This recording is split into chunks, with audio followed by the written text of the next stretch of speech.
عرب امارات نے پاکستانیوں کے ویزے پر پابندی لگا دی۔ جی بالکل، یہ بات کیوں یہاں تک پہنچی، یہ حالات کیوں آئے؟ السلام علیکم ناظرین، آپ دیکھ رہے ہیں نیشنل سینٹرل نیوز، میں ہوں آپ کا میزبان نعمان نور۔ پاکستان میں رہنے والے ایک ایسے گروہ نے جنہوں نے اپنا شیوا بنا لیا، بیرون ممالک میں جا کر بھی بھیک ہی مانگنی ہے، وہاں پر بھی جا کر ہاتھ ایسے کرنا ہے، اور اس بھیک کا نتیجہ کیا ہوا؟ وہ تمام شہری، وہ تمام پاکستانی جو روزگار کے لیے متحدہ عرب امارات یا کسی بیرون ملک میں جاتے تھے اور اپنے روزگار کو بہتر کرتے تھے، وہاں سے انویسٹمنٹ، وہاں سے پیسہ لے کر واپس پاکستان آتے تھے، یا وہاں پر کام کرتے ہوئے وہ پیسہ یہاں پر بیچتے تھے اور یہاں پر اپنے بچوں کی تعلیمات، اپنے بچوں کے مسائل، اپنے بچوں کی تمام ضروریات کو پورا کرتے تھے، آج وہ بھی مشکل کا شکار ہیں۔ جی ہاں، آپ ذرا تصور کیجئے، وہ لوگ جو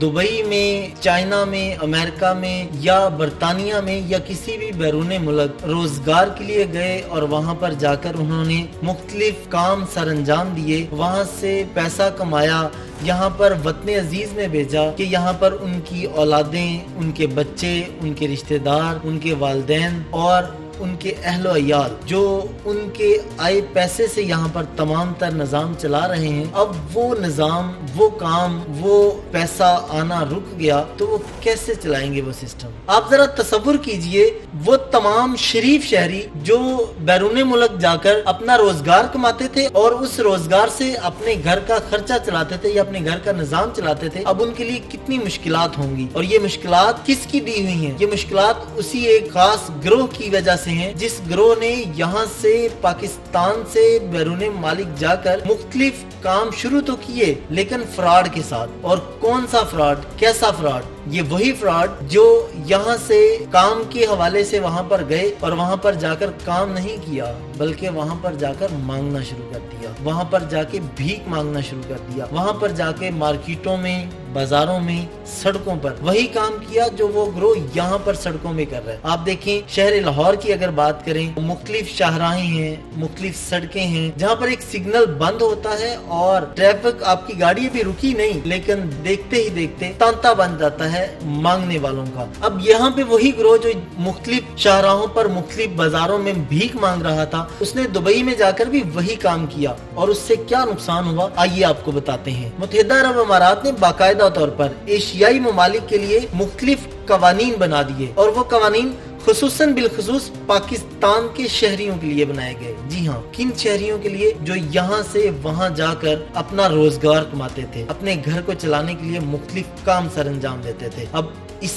خاص گروہ کی وجہ سے اب وہ بیرون ملک نہیں جا سکیں گے، کیونکہ متحدہ عرب امارات نے شرط رکھی ہے کہ 3000 درہم اگر آپ کے پاس موجود ہوں گے تو آپ وہاں پر سٹے کر سکتے ہیں، آپ کے پاس وہاں کی رہائش کا باقاعدہ طور پر بندوبست ہوگا، اس کے ڈاکیومنٹس آپ کے پاس موجود ہوں گے تو آپ وہاں پر سٹے کر سکتے ہیں۔ اس کے علاوہ اگر آپ کے پاس واپسی کا ٹکٹ موجود ہوگا تب آپ وہاں پر سٹے کر سکتے ہیں۔ اور صرف یہی نہیں، ایک کام کی نیت سے گئے ہوئے لوگ، ایک تو وہ گروہ اور ایک وہ گروہ جو وہاں پر صرف اور صرف وزٹ کے لیے جاتے ہیں، اب ان کے لیے بھی یہی شرائط ہیں کہ ان کے پاس 3000 درہم موجود ہوں، ان کے پاس واپسی کا ٹکٹ موجود ہو، ان کے پاس وہاں پر رہنے والے خاندان کے کسی فرد کے ڈاکیومنٹس موجود ہوں، تب وہ وہاں پر جا سکتا ہے، تب وہ وہاں پر کوئی کام کر سکتا ہے۔ یہ ایک انتہائی پریشان کن بات ہے کہ ایک خاص گروہ کی وجہ سے سارے وہ لوگ جو محنت کے لیے دبئی، چائنا، امریکہ یا کسی بھی مختلف بیرون ممالک میں جاتے تھے اور وہاں سے جا کے پیسہ کماتے تھے اور اپنے ملک کو بہتر کرنے کے لیے، اپنے